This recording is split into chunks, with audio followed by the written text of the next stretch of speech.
मैं आपका दोस्त सोनू अजीज और आप देख रहे हो यस यस बहुजन। मेरे चैनल को सब्सक्राइब, लाइक, शेयर और साथ में आपकी क्या राय है कमेंट ज़रूर करें। धन्यवाद, नमस्कार, जय हिंद।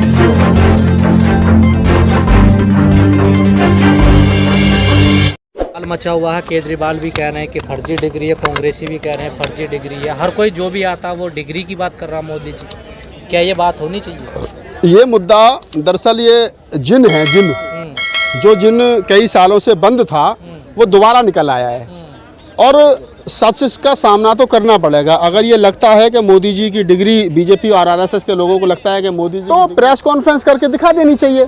और जो लोग ये कह रहे हैं कि नहीं जी मोदी जी की डिग्री नकली है, तो जो लोग नकली बता रहे हैं वो फिर सही है, उसको एक तरफा मान लिया जाए। कोर्ट में भी अगर कोई आदमी सबूत नहीं दिखाता है तो वन साइड कोर्ट डिसीजन दे देता है। तो अगर पिछले 9 साल में 8 साल में मोदी जी अपनी डिग्री नहीं दिखा पा रहे हैं, और मोदी जी क्यों, स्मृति ईरानी भी है, वो पहले अपने आप को बीए बताती है, फिर क्या नाम है इंटर बताती है।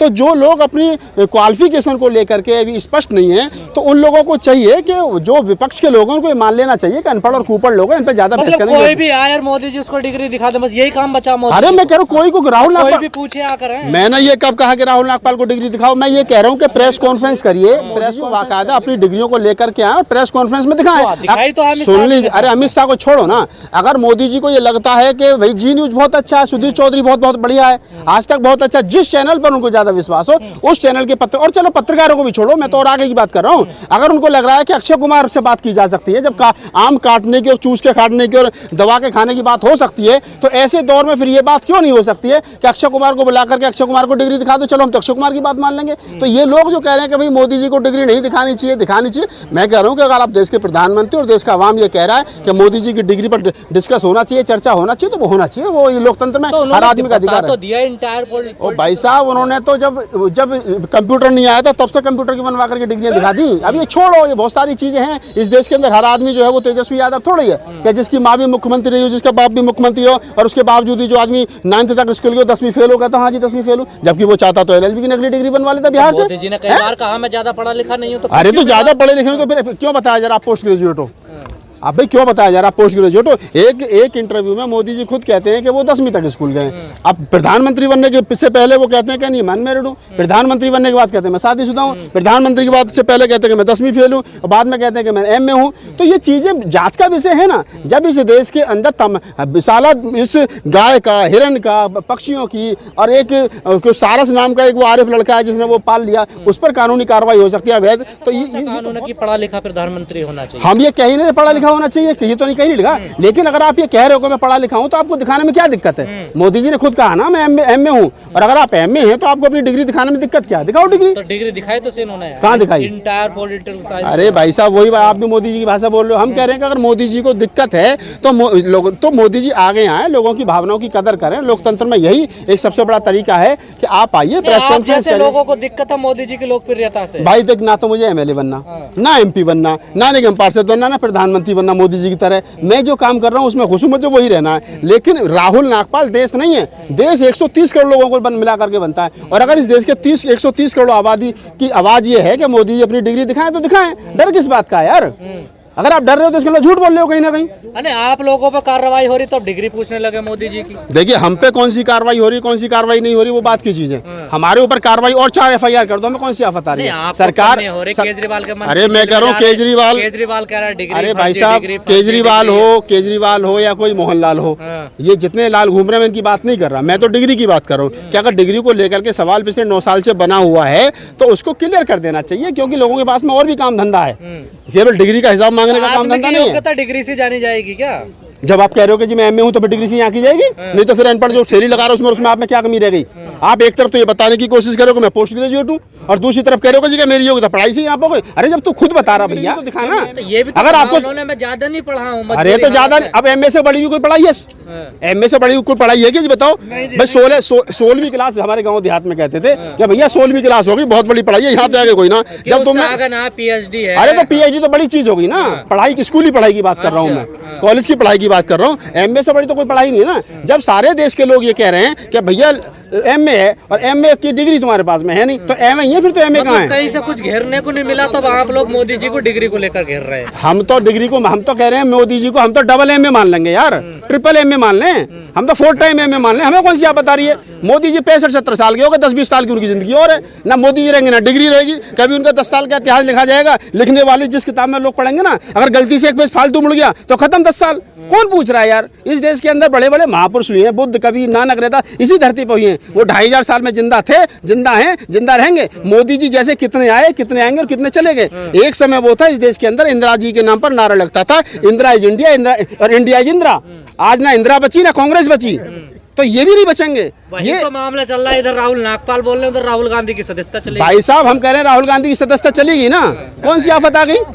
अरे दोबारा चुन के आ जाएगा। मकान खाली हो रहा है। अरे कोई बात नहीं, मेरे घर में आकर रह ले, थोड़ा लंबा चौड़ा घर है, मेरे घर में आकर रह ले, तुम्हारे घर में आकर रह लेगा, उसके लिए घर की कमी नहीं है। सवाल यह है कि वर्तमान समय में जब इस देश के अंदर लोकतंत्र को कुचल करके हिटलर शाही परोसी जा रही हो, उस दौर में जिस आदमी का बाप प्रधानमंत्री रहा हो, जिस आदमी की दादी प्रधानमंत्री रही हो, जिस आदमी का नाना प्रधानमंत्री रहा हो, वो आदमी रोड पर हाफ बाजू की टी शर्ट में भारत जोड़ो की बात कर रहा हो, तो मैं समझता हूँ बाबा साहब डॉक्टर अम्बेडकर के संविधान को, लोकतंत्र को बचाने के लिए राहुल गांधी की पहल है और उनका सम्मान होना चाहिए। और जिन लोगों ने कुछ नहीं किया, वो लोग ट्वीट करके एसी कमरों में बैठ करके सोच रहे हैं कि हम बहुजन समाज की राजनीति को बचा लें, तो कम से कम वो घर से बाहर निकलें। और तुम्हारी तरफ तुम भी तो ट्वीट करते हो, इनकी तरफ ये जितने पीछे खड़े जो नहीं बता रहा हूँ ना, ये जितने लोग अपने आप को कहते हैं कि बहुजन समाज डॉक्टर बाबा साहब डॉक्टर अम्बेडकर की राजनीति कर रहे हैं, उनकी सबकी तरफ निशाना है। अकेला मायावती की तरफ थोड़ा ही है, अकेला अखिलेश यादव की तरफ, लालू यादव की तरफ थोड़ी है, रामदास अठावले की तरफ थोड़ी है। वो तमाम लोग जिम्मेदार हैं जो बाबा साहब डॉक्टर अम्बेडकर के आरक्षण की वजह से यहाँ स्थापित हुई है। और आज जब बाबा साहब डॉक्टर अम्बेडकर का संविधान रोड पर जलाया जा रहा है, लोकतंत्र की हत्या हो रही है, और वो घरों में बैठ करके ट्वीट कर रहे हैं और कहते हैं कि हम जो है वो क्या नाम है लोकतंत्र बचा लेंगे, शर्म नहीं आती? तो राहुल गांधी संविधान बचाने निकले थे, और संविधान नहीं बचाने निकले तो उसका अरे तो भारत जोड़ो संविधान। अरे भारत यार तुम कैसी बात कर रहे हो अनपढ़ों वाली गजेंद्र भाई?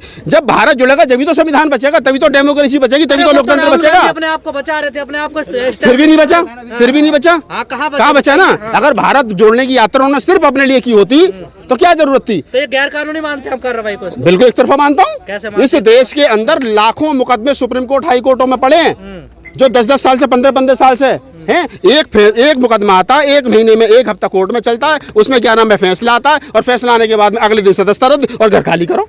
इतनी स्पीड से तो मेट्रो ट्रेन नहीं चल रही, सारे देश के अंदर शताब्दी नहीं चल रही। 19 का केस था ये सर। अरे भाई साहब 19 आपको मैंने कोर्ट में वो सुनवाई पे कब आया? 15 दिन सुनवाई नहीं उस पे हुआ ना। ओ भाई साहब कानून के आधार पर तो इस देश का सुप्रीम कोर्ट ये कह देता है बाबरी मस्जिद वाले मामले में कि Ramlalla is a legal person.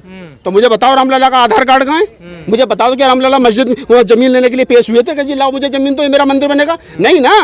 और बाद में उस आदमी को जिसने रामलला पर डिसीजन दिया था उसको क्या नाम राज्यपाल बनाया जाता है, किसी को क्या नाम राज्यसभा सांसद बनाया जाता है। न्यायपालिका विश्वास नहीं है? कहाँ न्यायपालिका का विश्वास? जो न्यायपालिका 1971 में ललित सिंह यादव वर्सेस स्टेट के मुकदमे में ये कह चुकी है रामायण एक काल्पनिक ग्रंथ और राम एक काल्पनिक पात्र है, आज उसको लगभग वही सुप्रीम कोर्ट ये कहता हो कि रामलला ये लीगल पर्सन, तो आप समझ लो या तो उस समय का सुप्रीम कोर्ट गलत है या आज का सुप्रीम कोर्ट गलत है। गलत तो एक दोनों में से एक ना है ना। तो ये सारी चीजें जो भी घूम रही है, मैं कह रहा हूँ कि हिटलर शाही ज्यादा दिन नहीं चलेगी।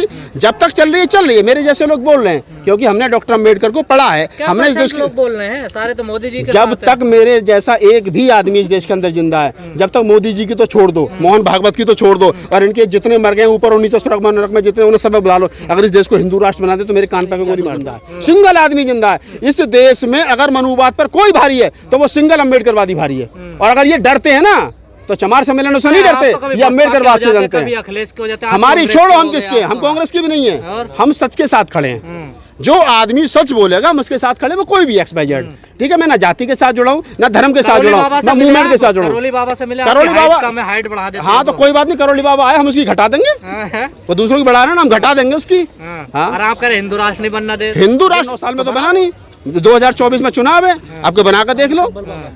आज दिल्ली में चमार अधिवेशन हो रहा है, इस पर क्या कहना है आपका? इस पर यही कहना है कि ज्यादा बुद्धिमान लोग हैं ये, ज़्यादा पढ़े लिखे लोग हैं और ऐसे पढ़े लिखे लोगों पे क्या टिप्पणी करनी। मैं तो यही कहूँगा कि बाबा साहब डॉक्टर अम्बेडकर ने बहुजन कॉन्सेप्ट दिया, बुद्ध, कबीर, नानक, रैदास, फूले, जो हमारे महापुरुष हैं 2500 साल के, उन तमाम लोगों ने इस देश को कहा कि इस देश के जो मूल निवासी हैं, इस देश के जो 6743 जातियों में हमें काट करके जो कीमा बना दिया। और बाबा साहब डॉक्टर अम्बेडकर ने उस कीमा में, बाबा साहब डॉक्टर अम्बेडकर ने उस कीमा में जो थोड़ा सा शहद मिला करके, थोड़ा सा फेविकॉल मिला करके उसको गेंद बना करके जो आपको शासक बना दिया सबको इकट्ठा करके, आज उस गेंद को तोड़ने का प्रयास किया जा रहा है जातियों के आधार पर। आज चमार अधिवेशन हो रहा है, कल को भंगी अधिवेशन होगा, फिर जाटव अधिवेशन होगा, फिर कोली अधिवेशन होगा, फिर नाई अधिवेशन होगा, फिर दूसरा। जातियों पर घमंड करने का मतलब यह है कि अगर जातियों के घमंड से सरकारें बनती तो फिर ब्राह्मण बना लेता सबसे बड़ा जाति में, लेकिन वो ब्राह्मण सिर्फ अपने आप में ब्राह्मण है, लेकिन जब उसको सरकार बनानी होती है तो वो कहता है कि हिंदू राष्ट्र खतरे में। वो सबको कहता तुम भी हिंदू हो, तुम भी हिंदू हो, तुम भी हिंदू हो, वो सबको लेकर के चलता। वो चमार से भी कहता तू भी हिंदू हो, तो वो सबको लेकर के चलता। कहते हैं हम बहुजन है सब। हाँ बहुजन। ओहो, अभी देखा ना अंदर डॉक्टर अम्बेडकर की फोटो लगाने पे कैसे जूता बाज रहा था, हैं? तुम कह रहे हो बहुजन? गलतफहमी हो गई थी ना लोगों को। किसको गलतफहमी हो गई थी? जो आयोजक थे वो भूल गए थे लगाना। अच्छा भूल गए थे। अभी मंजीत मेहरा है गायक है बेचारा, उसने जय भीम का नारा लगा दिया, उसने मंच से उठाकर नीचे कर दिया और चल नीचे। जय भीम के नारे से यार इतनी नफरत हो गई जी। जय भीम के नारे मैं बता रहा हूँ ना, बाबा साहब डॉक्टर अम्बेडकर के संघर्ष की वजह से, आपके चार बच्चों की कुर्बानी की वजह से आज आपकी औकात हुई कि हम तालकोटरा स्टेडियम में कहीं खड़े होकर के ये आयोजन कर रहे हैं। अन्यथा कोई चौधरी अपनी डॉल पर नहीं चढ़ने देता था, कोई अपनी चारपाई पर नहीं बैठने देता। आज ये उन्हीं के आरक्षण की वजह से है कि हमने तालकोटरा स्टेडियम में खड़े होकर के अपनी बकवास कर रहे हैं और हम कह रहे हैं डॉक्टर अम्बेडकर की फोटो पसंद नहीं, शर्म नहीं आया? घटिया और क्या तोड़ने वाले जो समाज का सत्यानाश कर रहे हैं वो ये तो रविदास ही बता रहे हैं। तो रविदास ने कहा समाज को तोड़ने की बात करी? रविदास ने तो कहा है ऐसा चाहूँ राज में मिले सबन को, छोट बड़ो सब संबत से रैदास है वर्षन। रैदास ने तो सबको जोड़ने की बात करी है और इनको ये रविदासवादी भी नहीं है, ये तो पता नहीं कौन से वादी, इनका तो बात ही समझ में नहीं आ रहा। क्या है फिर ये क्यों इकट्ठे हो रहे हैं? इस पर रिसर्च करना पड़ेगा, पीएचडी करनी पड़ेगी, तब जाके कुछ बातें समझ में आएंगी। और दो अभी इसको हम थोड़ा सा पढ़ लें, इसका कोई मतलब भी